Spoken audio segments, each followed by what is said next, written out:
Muy buena pregunta, ¿verdad? Eh, el cristalino, el cristalino es una bolsa de proteínas, ¿ok? Así siendo súper simple, ¿verdad? Una bolsa de proteínas, donde tiene proteínas solubles, proteínas insolubles, eh, y tiene que haber un equilibrio perfecto para que algo sea. Fíjense, qué partes del cuerpo son transparentes, por ejemplo, ¿verdad? Eh, ninguna, ¿verdad? Ninguna parte del cuerpo es transparente, eh, excepto estructuras oculares. Después, el líquido cefalorraquídeo tal vez también sea una estructura que uno aspira y también sea transparente, ¿verdad? Porque es agua bien limpia, casi agua limpia, ¿verdad? Pero el resto no, ¿verdad? Entonces es una estructura súper diferenciada para que sea transparente, ¿verdad? Y cuando se pierde ese equilibrio entre esas proteínas, ajá, eh, es donde se afecta la transparencia. Lo que más nosotros vemos, y yo estoy, porque uno con la práctica, es así, para entender la teoría, para entender la práctica médica, uno tiene que tener teoría, ¿sí? Y cuanto más uno conoce de teoría, la teoría es más fácil entender la práctica.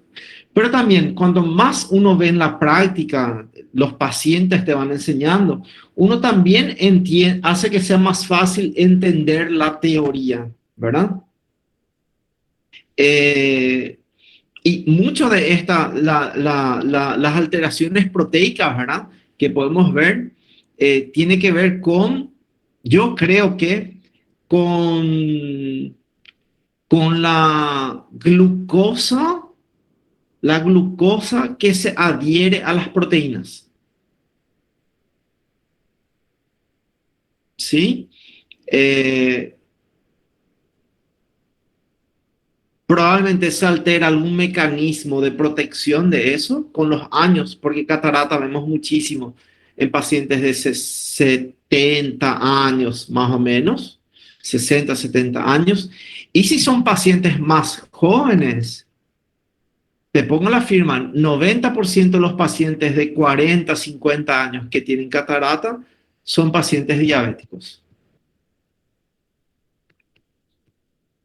Entonces, por eso, ¿verdad? Pero también podemos ver catarata congénita, por ejemplo. Hay niños que nacen con catarata. eh, o pacientes jóvenes, por ejemplo, síndrome de Down, con 20 años tienen catarata, ¿verdad? Pero es así, es todo relacionado con las proteínas del cristalino. Bien, continuamos.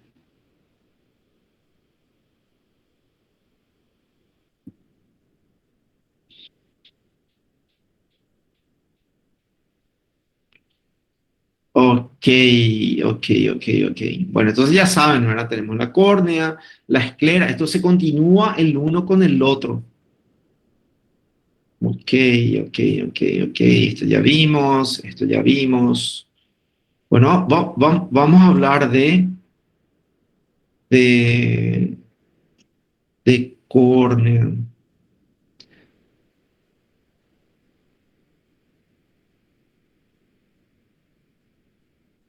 Bueno, ok, entonces la córnea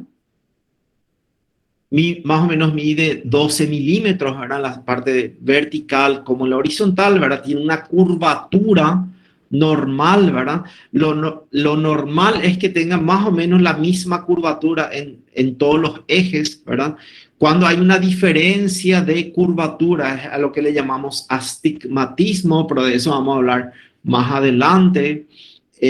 Súper sensible, es avascular, está formada por 5 capas histológicas,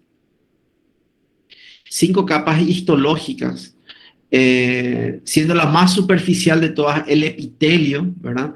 El epitelio tiene una característica, ¿sí? que es su alta capacidad de regeneración. ¿Ok? Entonces, si tenemos algún traumatismo, alguna lesión del epitelio, ok, no hay problema. Eso se va a mejorar, se mejora en pocos días, el cuerpo soluciona o el ojo soluciona el problema. Las otras 4 capas no. O sea, ahí la capacidad de regeneración de las otras capas mínima, mínima, mínima. ¿Ok? Entonces, el epitelio es un epitelio plano, estratificado, sin queratina, sin células caliciformes, no tiene células caliciformes, a diferencia del epitelio de la conjuntiva. La conjuntiva sí va a tener un epitelio plano estratificado, no queratinizado, con células caliciformes. Por eso vamos a ver después también. Ok, entonces ese es el epitelio. Bueno, vamos a la siguiente capa, a la tercera capa en realidad. En primer lugar, el epitelio. La segunda, saltamos. Vamos a la tercera, el estroma. Fíjense, el 80-90% de la córnea es el estroma corneal. Yo le dije, mira, la córnea y la esclera está formado por tejido conjuntivo denso. Si ustedes ven sus libros de histología y ven tejido conjuntivo denso, van a ver la misma imagen. Fibras de colágeno y fibroblastos. ¿Verdad? Bueno. Pero ¿cómo puede ser que el tendón, que es un tejido conjuntivo denso, es blanco, la esclera es blanca, y por qué la córnea es transparente? Ok, les cuento. Las fibras de colágeno en la córnea tienen una organización que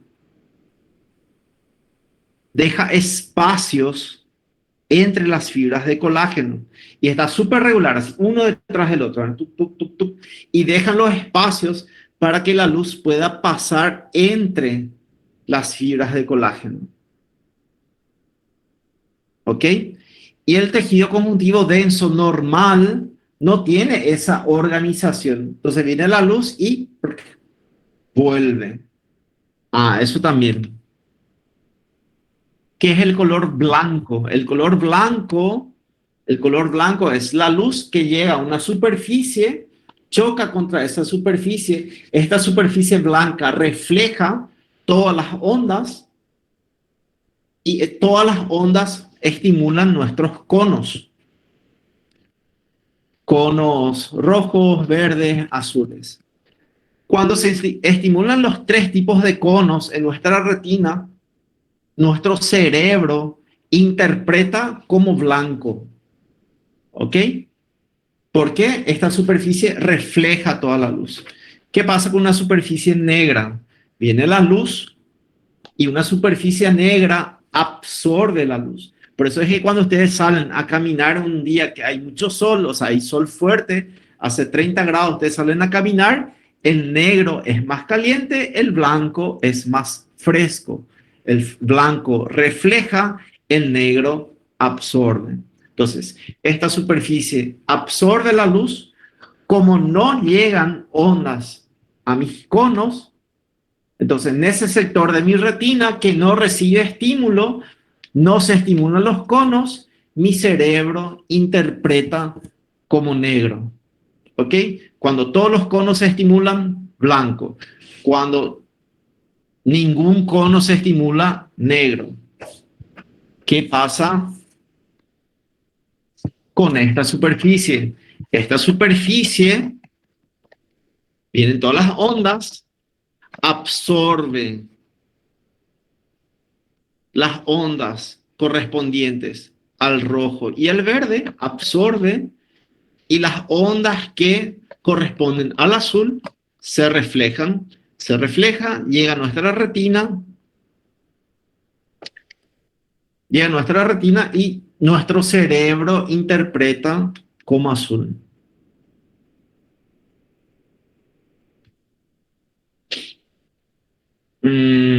Teodor, no sé si quieres poner tu audio y preguntarme, a ver si entiendo tu pregunta. Porque la córnea, el cristalino, el vítreo, el humor acuoso son todos transparentes y la cantidad de luz que deja pasar es altísima, así, tipo, no sé, más del 90% deja pasar. Y lo poco que no pasa es el brillo de la córnea que nosotros vemos, ¿verdad?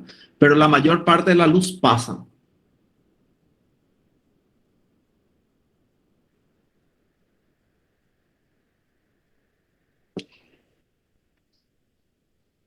Bien, continuamos. Entonces, ya sabemos por qué la córnea es transparente, ¿verdad?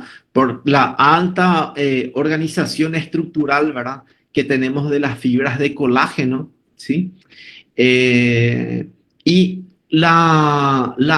quiero hablarles de la última capa. O sea, hablamos ya de la primera, el epitelio, hablamos de la tercera, que es el estroma, y vamos a hablar de la última, que es el endotelio. Tenemos epitelio y endotelio. Bueno, este endotelio es una monocapa, es una sola capa de células que tienen forma hexagonal, ¿verdad? Tienen 6 lados, por eso forma hexagonal. Y características del endotelio. Nosotros nacemos con una cantidad de células endoteliales. Después que nacemos ya no hay mitosis, no se regeneran. Y a medida que van pasando los años, hay células endoteliales que mueren.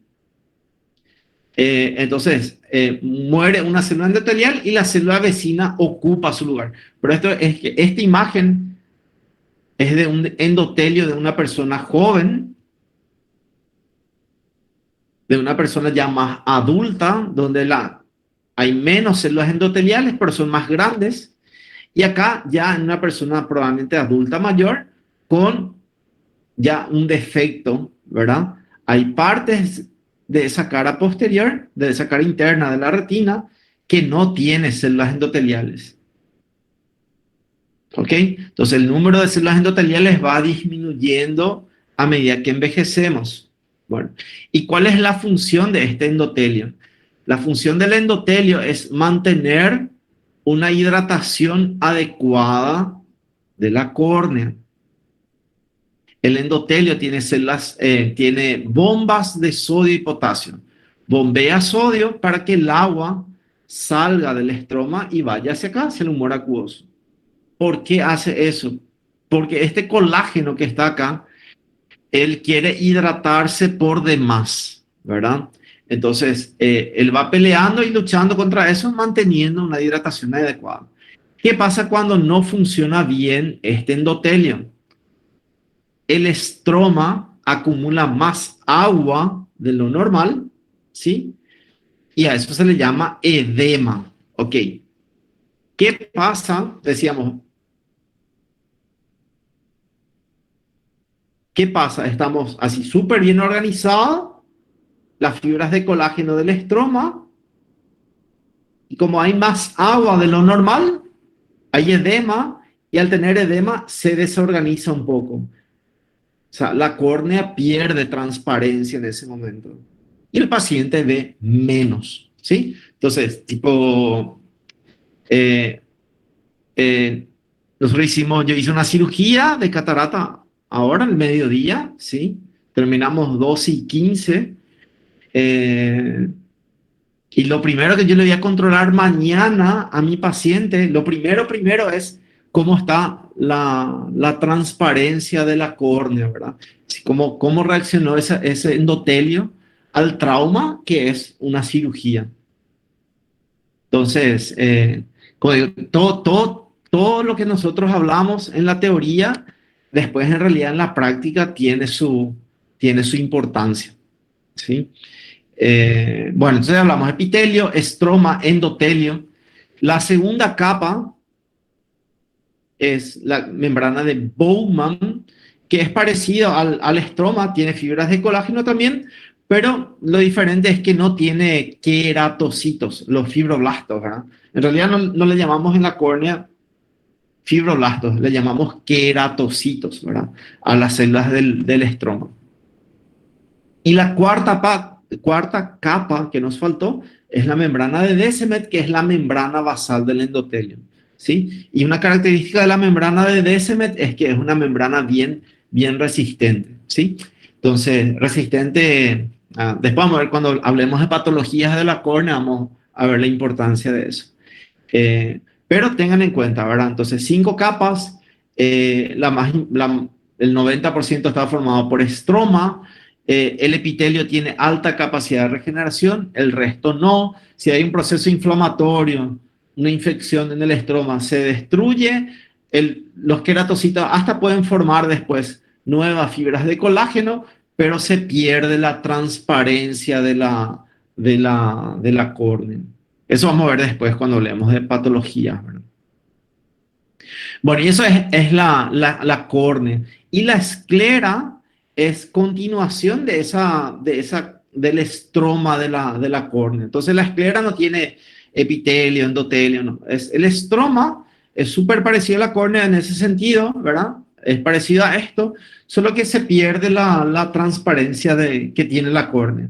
Eso es esclera. También está inervado, no tiene vascularización. Hay libros que dicen que sí, otros dicen que no. Para mí es avascular, para mí no tiene capilares, ¿verdad? No tiene capilares. Uno va cortando la esclera no sangra, igual que la córnea, ¿verdad? Eh, es una estructura fibrosa, resistente, inextensible. Esto es interesante, ¿verdad? Constituye el soporte donde se insertan los músculos extraculares. Los músculos que mueven los ojos se insertan en la esclera. Tanto la córnea como la esclera tienen espesores entre medio milímetro a 1 milímetro. Por lo general, la córnea central mide más o menos 550 micras. Y en la periferia es un poquito más gruesa, 700, 800 micras. Y la córnea también, de medio milímetro o 500 micras hasta 1 milímetro más o menos de espesor. Cuando en oftalmo vamos a hablar mucho así, ¿verdad? De mLs, milímetros, micras. Tienes que entender las relaciones de esas unidades de medida, ¿verdad? Bien, ¿estamos bien? ¿Hasta acá? ¿Preguntas?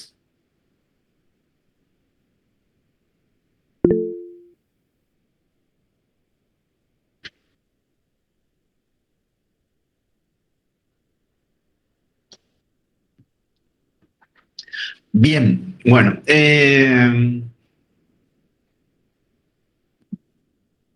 Bueno, la capa media, ¿verdad? Decíamos que dentro del ojo tenemos 3 músculos intraoculares.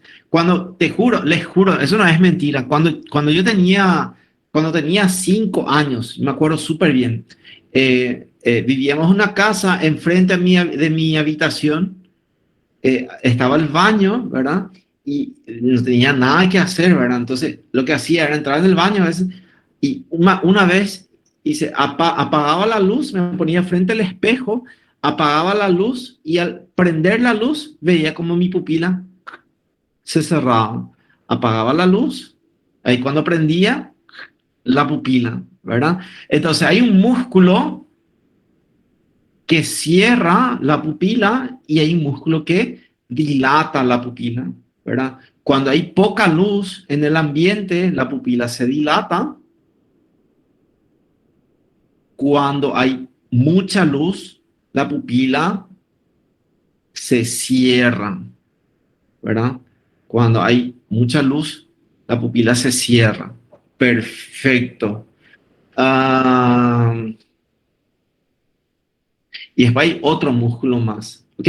Bueno, pero ya estamos entendiendo la idea, ¿verdad? Que hay 2 músculos que regulan la cantidad de luz que llega a nuestra retina, ¿verdad? Que es el músculo dilatador de la pupila, que vemos acá el esquema, cómo son sus fibras, el músculo dilatador que tiene fibras radiales, ¿verdad? Y luego tenemos un músculo circular, ¿verdad? Que es el músculo esfínter o constrictor de la pupila que cierra la pupila. El músculo dilatador, tiene inervación simpática. ¿Por qué yo me acuerdo de eso? Y yo me acuerdo porque yo sé que en la cirugía, yo inyecto en una cirugía catarata, donde la pupila se está cerrando, yo inyecto adrenalina ahí en cámara anterior y cámara posterior y la pupila se dilata más con la adrenalina. Entonces yo sé que es inervación simpática. Bien. El pigmento, el color de nuestros ojos, depende de la cantidad de pigmento que tenga nuestro iris. Bueno, ese pigmento está principalmente en la cara posterior. Acá no vemos, esta es la cara anterior del iris. Y el pigmento, a ver, está acá, principalmente en la cara posterior del iris. Cuanto más pigmento tenemos, más oscuro el color de nuestro iris. Bueno, y eso es la función del iris, ¿verdad? Regular la cantidad de luz que entra, que llega a nuestra retina. Y este iris se continúa acá con el cuerpo ciliar, que es el segundo componente de la uvea. Bueno, el cuerpo ciliar, a ver, a ver, a ver, a ver. Tananana. Estoy buscando una imagen de... Ah, ok, bueno, pero le voy a mostrar esta imagen primero. Entonces, el cuerpo ciliar, yo les decía, tiene dos partes, ¿verdad? El cuerpo ciliar tiene una pars plicata, que tiene estos deditos, estos dedos, que son los procesos ciliares. Siempre que el cuerpo hace esto, cilios, ¿verdad? O procesos ciliares, es para aumentar la superficie de algo. Bueno, ¿por qué esta parte del ojo quiere tanta superficie? Bueno, acá el cuerpo ciliar, en sus procesos ciliares, tiene un doble epitelio que eh, tiene origen neuroectodérmico. Después vamos a dar una clase de embriología espectaculares. Del neuroectodermo, doble epitelio que produce un líquido. Ese líquido se llama humor acuoso, que es el que llena este pequeño espacio, que es la cámara posterior. El humor acuoso llena este espacio, pasa por la pupila y llena este espacio, que es la cámara anterior. ¿Ok? Y finalmente el humor acuoso se drena a nivel de este espacio acá, que es el ángulo de la cámara anterior, y a nivel del ángulo de la cámara anterior hay como una esponja que se llama trabeculado. Y ese trabeculado es donde se reabsorbe el humor acuoso. Entonces, humor acuoso se produce en los procesos ciliares y se absorbe en la malla trabecular del ángulo de la cámara anterior. Bien, pregunta de examen. Eh, Excelente pregunta, Victoria. Ah, sí. Ya les... Espérame. Eh, Porque es muy, muy buena tu pregunta. Bueno, voy a poner acá. El humor acuoso, entonces, se produce o se sintetiza, ¿verdad? Se producen los procesos ciliares, ¿verdad? Que es la pars plicata, pars plicata eh, del cuerpo ciliar, ¿verdad? Ahí se produce el humor acuoso.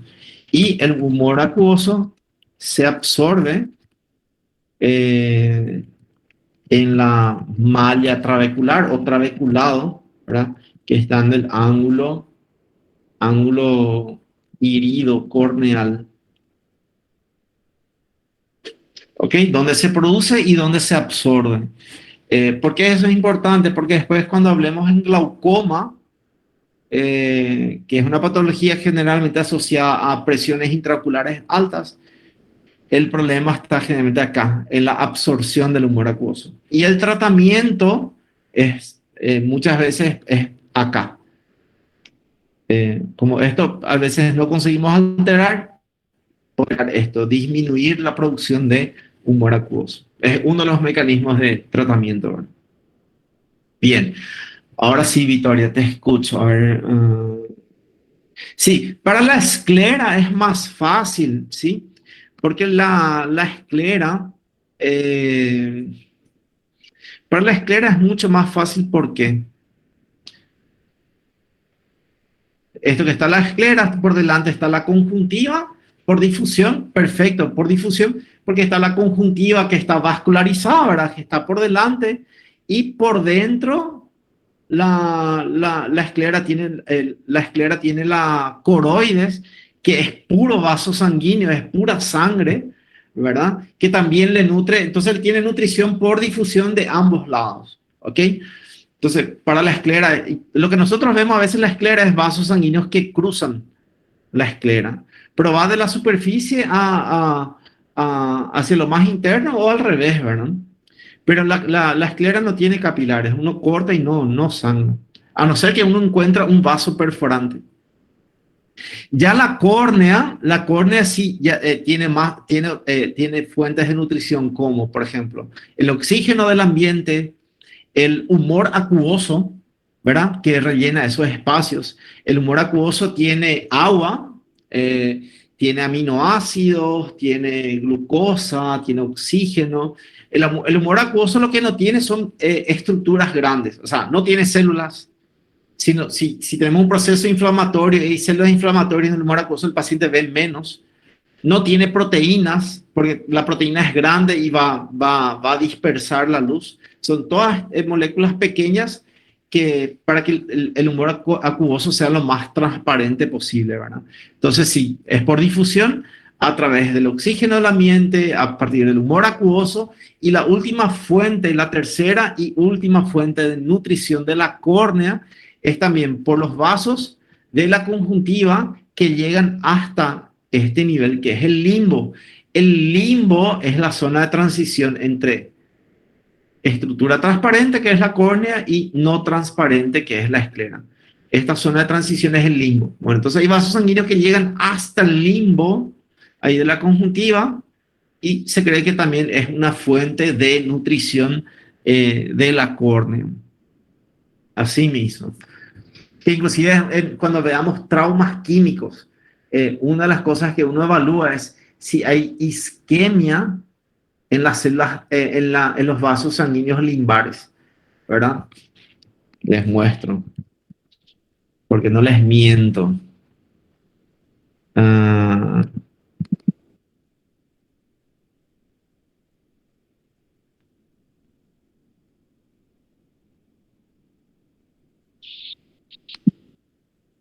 entonces, cuando...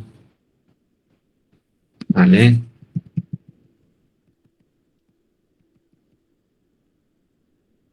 Ah, ok, fíjense por ejemplo en esta imagen. Ven como acá no se ven los vasos sanguíneos, ¿verdad? Entonces, este limbo está sufriendo de isquemia, ¿verdad? Y eso tiene muy mal pronóstico para el ojo, ¿verdad? Entonces, sí, buenísima pregunta, doctora Victoria. Bien, preguntas. Tenemos 12 minutos todavía. O sea, tenemos tiempo todavía. Continuamos. Ah, no, la persona que tiene, un daltónico es una persona que tiene alteración de la visión de colores, ¿verdad? Eh, eh, el problema está en los conos, ¿verdad? Los conos rojos, verdes, azules. Eh, pienso nomás, ¿verdad? Quiero explicarles algo en relación a la visión de colores. Eh, eh,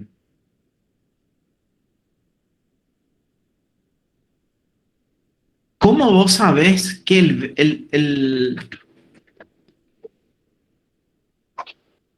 cómo yo sé, ustedes ven qué color es este es? Estamos todos de acuerdo que es azul. Bueno, entonces yo les pregunto, describime cómo es el azul.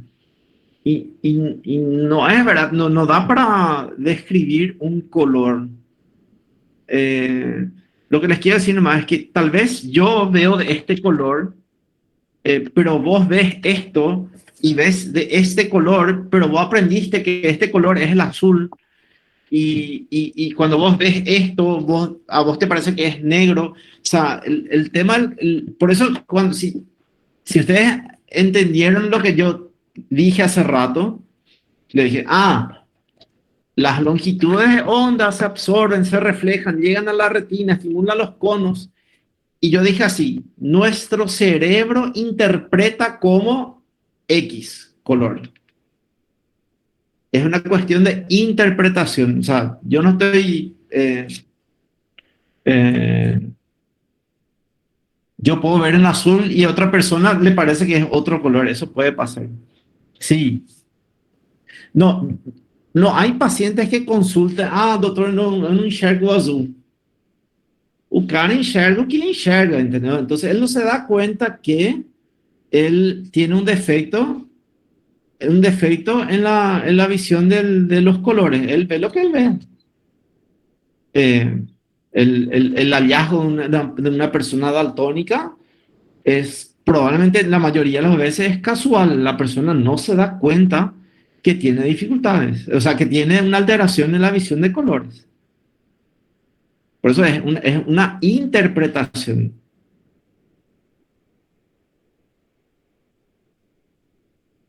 Por eso es que en oftalmo también nosotros decimos, los colores no existen. Lo que existen son longitudes de onda que estimulan los fotorreceptores y que nuestro cerebro interpreta como colores. Pero los colores no existen, existen longitudes de onda, ¿verdad? Entre personas es más difícil de explicar, ¿verdad? Pero es lo mismo que ustedes leen, los perros ven de tal color. Vos le mostrás esto y tu perro ve en color verde, ¿ok? O sea, vos le mostrás al perro y él ve, en realidad él ve verde, ¿ok? Ahí vos le decís al perro, vos le enseñas, mira, azul, azul, azul, azul. Entonces, cada vez que él ve azul, vos le decís azul, él sabe que es este. Pero en su cerebro, tal vez él vea de color verde. O sea, y eso también puede pasar de personas con personas, pueden pasar. Se hacen unas láminas con números donde se ponen diferentes colores y se van formando letras o números, ¿verdad? Y de esa forma se puede encontrar el diagnóstico. Más o menos el 3% de los hombres, 3% de los hombres tenemos algún defecto de la visión de colores. 3% de los hombres. En las mujeres el 0,00. Es muy raro que una mujer tenga alteración en la visión de colores. Por eso, nunca te discutas con una mujer sobre colores.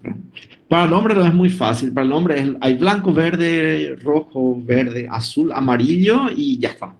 Terminaron los colores. Para la mujer inventa colores que nosotros no entendemos, ¿verdad? Entonces, te responde, ¿verdad? Pronto. Claro, el hombre compra 10 camisetas, tienen todo el mismo color, ¿verdad? No interesa. Mujer no, la mujer organiza su guardarropa por sección de colores, por ejemplo.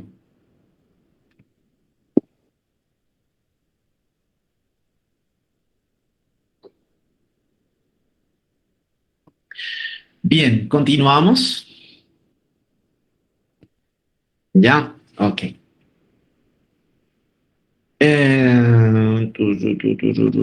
Ok, entonces ya hablamos de iris, que tenemos dos músculos, ¿verdad?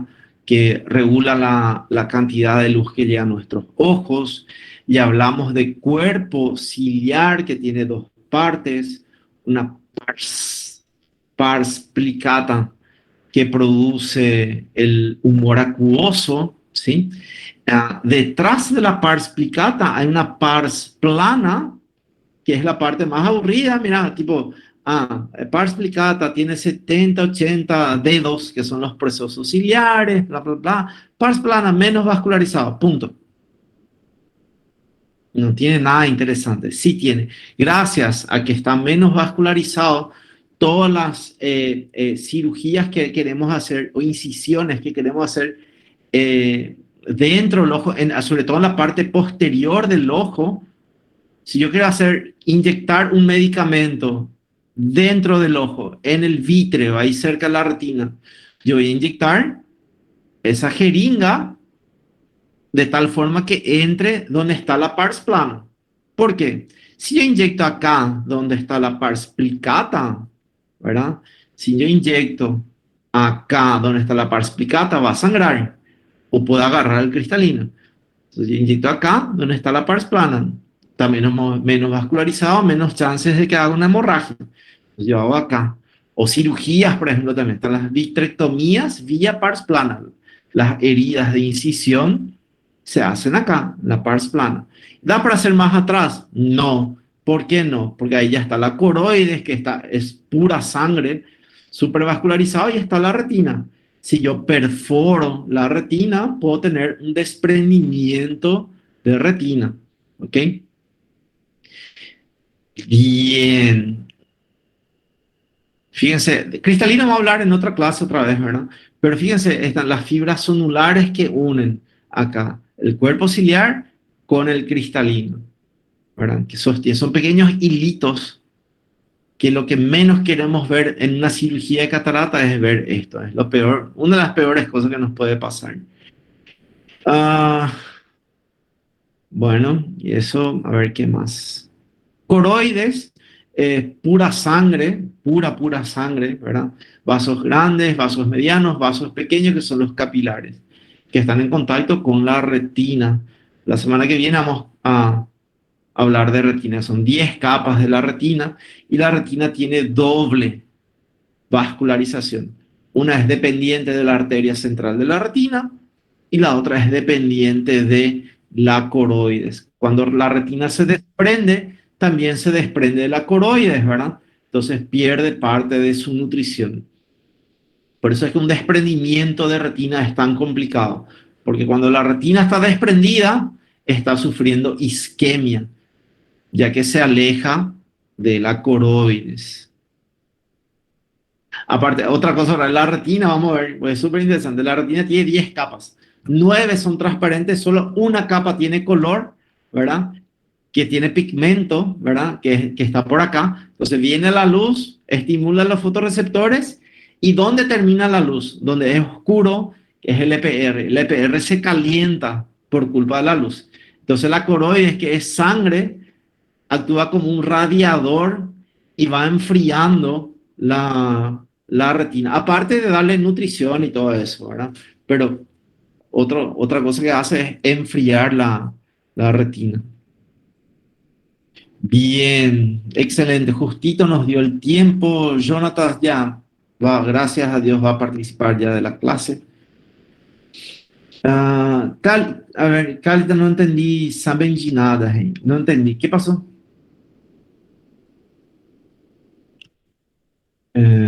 Bueno, le voy a preparar acá. Gente, tipo, cuando yo les pida la asistencia, eh, por, por favor, ¿verdad? Yo no quiero que ustedes pongan su nombre, yo no quiero que ustedes pongan sus nombres eh, ahí en el chat, ¿sí?